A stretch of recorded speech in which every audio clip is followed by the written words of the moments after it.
this race we chose a 2 pit stop strategy, so if the weather suddenly changes, we have a lower fuel load and we would lose less time.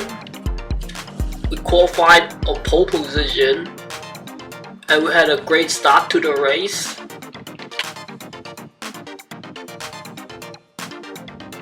Ethan surprisingly dropped behind a few places and he started first, and I was expecting more pace from him.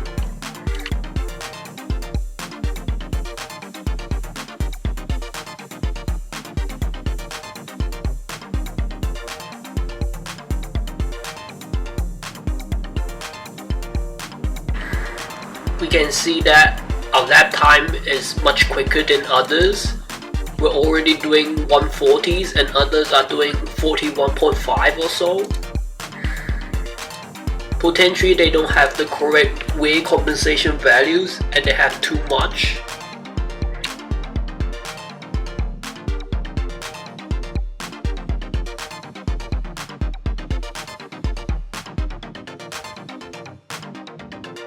The highlight of this race is that the actual fuel consumed is different from the calculator tool that we used.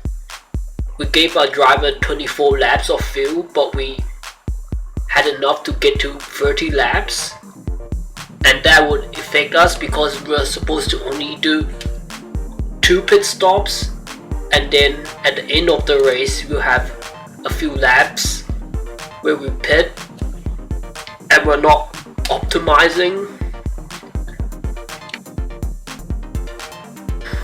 And we had to pit with just 5 laps remaining, and that reduces our time by a lot. It's equivalent to a pit stop worth of time loss. But still we are much quicker than others and we're able to win easily. You can see before something broke on Clint's car, we were about 29 seconds quicker before our pit stop, and 1 minute quicker without a pit stop. And you can see a lot of top contenders, they let the car break down for this race and they lose a lot of time.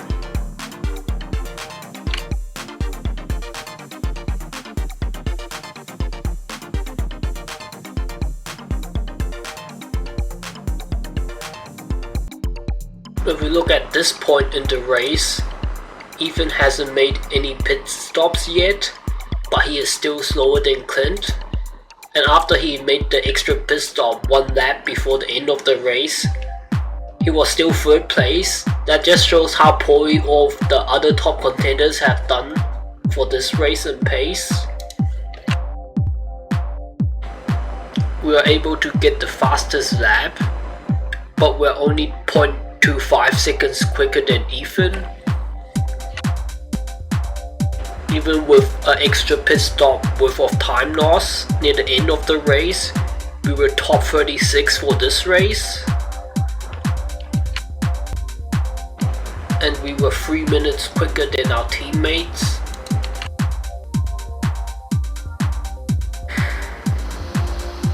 Our driver didn't make any mistakes for this race because we dropped the risk by 5 points or so, to try and reduce the risk and prevent parts from breaking down.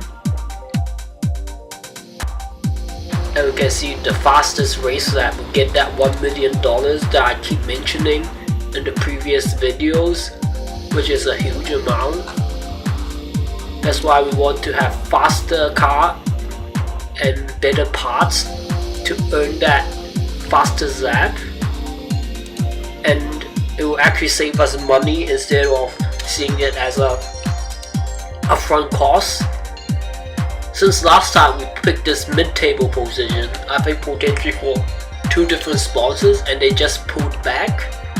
So I think regardless of the negotiation progress, it's probably better to always pick promotion or top 4.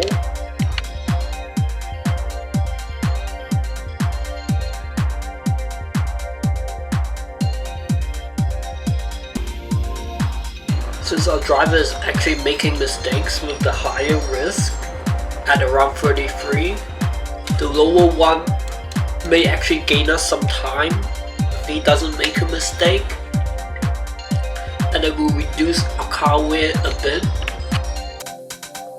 The race we're doing has 15 points in handling, so we can't downgrade the front wing, or we may lose the fastest lap or lose a lot of revenue from finishing slow. But we can downgrade a lot of parts like the suspension and electronics and the engine, but we need to drop our driver risk by another 5 points or so to reduce the wear a bit and to make sure we have a comfortable wear and make it to the end. We can see with changes to many parts, but it's only lightly worn for this race. We are able to downgrade a lot and replace a lot of things, and it only costs 5 million instead of 10 million or so. Surprisingly, even after this update, our car performance is still very high. Before this we were about 60 points and maybe 55 or so, and we're still similar after the car update. After the car update, our car is not the fastest anymore, but we still have a lot of money. And if we look at people with the top points, we are virtually one of the most wealthiest, and we definitely do have a very good car for the people among the people who have the points. We haven't trained our driver anymore for a few races to save money, and you can see because we have good finishes in the race, we keep getting reputation for our driver, though it doesn't do anything for performance. You can see our driver stats. She did only one race with someone else, and after we used this driver, and because we scored so many points, we are on average 8 points per race, and the best finish is 10 points for first and 8 points for second. I've found out that to reduce our car weight by 1 point, the clear track risk is about 23, and I think about 5 less risks taken will get us to that -1 point required. And we copied the results into our calculator tool. If we look at the race we did this video, we had top 4 fastest car, and when we look at people who have the most points, we had the actual fastest car, and we look at the money, we have 6 million, and the best manager is about 7.5. You can see the qualifying time, we're 0.3 slower in Q1 and 0.45 slower in Q2. And this qualifying was able to get us top 100 out of 2,600. Our Q2 was a bit slower because we accidentally used the wrong temperature compensation values.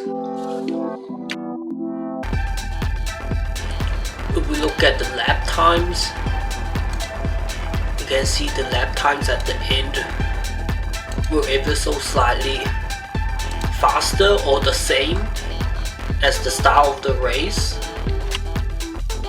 So I decided that instead of 1.15 for the wear comp, it would be better to do 1.08.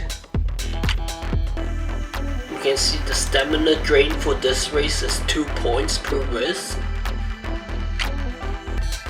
The calculator tool showed 3.01 per lap of fuel, and the actual race fuel was 2.38. There was a 66% difference in the fuel values compared to the actual calculated tool. If we look at the achievements that we got the race win for Italy and the race win for Spain. But for both of those races, we didn't get the pole position, so we couldn't get that extra achievement. I had a look at the past race data for this race over here, and it shows that we should do a 2 or 3 pit stop. There's some probability of rain, but it's so low it's potentially not going to happen. If we look at our calculator tool for the track characteristics, it shows a 1.5 and 1.44 is 2 pit stop. 1.55 is 3 pit stops. So we should do a 3 pit stop strategy, because the more pit stops we do, the less car wear there is, because you get stuck behind someone more often, and that reduces our clear track risk. If we look at the temperature of this race, we can take the average of T1 to 3, and unlike most of the other races, the temperature is very similar among the 3 different time zones. If we choose the medium tire, we would have enough wear to do a 3 stop strategy. If we enter the lap time into our calculator tool, you can see that this race would last about 100 to 110 minutes. So if it's so slightly past the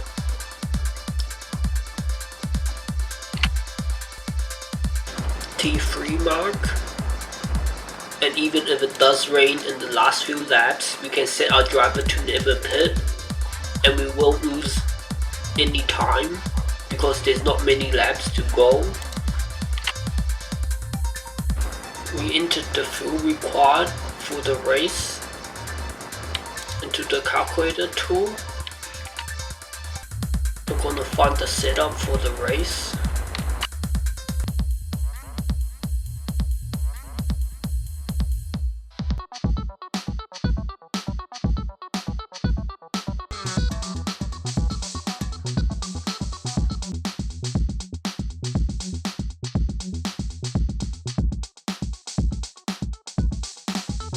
Found the final setup, and we're going to find the wing split.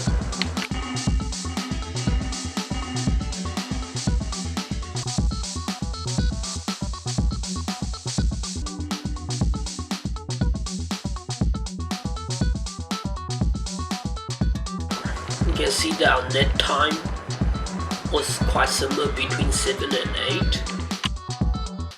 We're going to use the wing split at lap 6.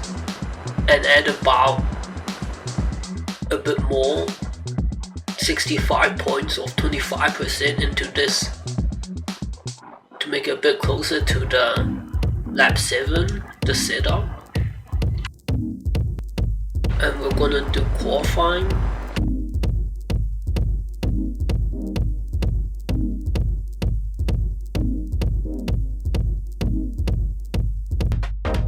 Entered the fuel required, and we're going to do Q2.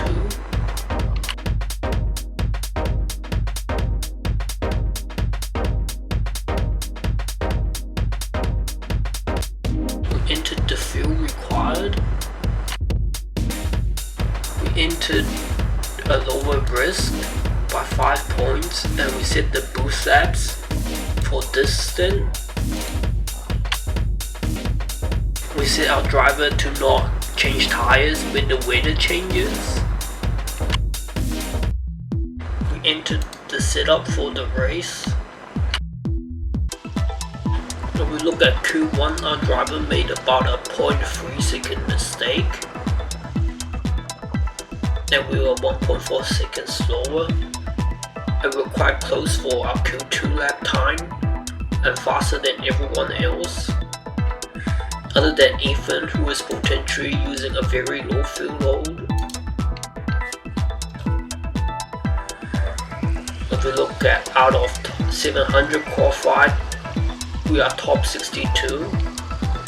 Qualifying time is okay, and I think we are somewhat consistently a bit quicker in Q2. Potentially that means because our driver has that high talent, there's this drop in pace with higher fuel, and the higher talent potentially allows us to run a much lower weight compensation value for our car,